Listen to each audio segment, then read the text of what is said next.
दोस्तों नमस्कार। मैं आपके साथ मंजित मिश्रा। मैं आज एक ऐसी खबर लेकर के आया हूं जो हर भारतीयों को जानना चाहिए, क्योंकि ये आधार कार्ड से जुड़ा हुआ ये खबर है, जिसमें कि आधार कार्ड ने इतनी सख्त नियम अब बना दिए हैं कि भारतीय लोग ही इससे परेशान हो रहे हैं। ये जो नियम बनाए गए ये तो रोहिंग्या बांग्लादेशियों को रोकने के लिए बनाए गए, लेकिन इससे अब आम भारतीय ही परेशान हो रहे हैं। जबकि सरकार को कदम उठाने चाहिए थे कि जो कि बांग्लादेशी और रोहिंग्यों को रोकने के लिए, लेकिन अब ये आम भारतीय के ऊपर ही भारी पड़ रहा है।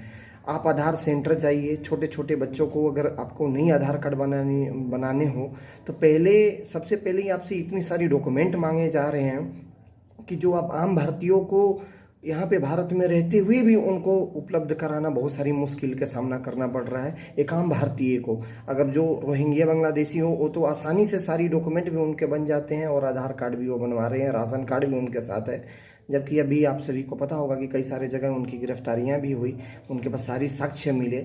हमने एक आधार सेंटर पे कंप्यूटर ऑपरेटर से ही हमने बात किया तो उन्होंने कहा जी कि अगर ऐसी है तो, लेकिन उनके पास तो सारी साक्ष्य प्रमाण होते हैं तभी तो उनके आधार कार्ड बन जाते हैं। लेकिन हमारे आम भारतीय होते हुए भी अगर उनके पास सारी इतनी डिफ़िकल्ट नियम जो बनाए गए हैं ये उपलब्ध नहीं हो पा रहे हैं तो ये तो हम क्या कर सकते हैं। ये तो सरकार के ऊपर से ही ऐसी आदेश है।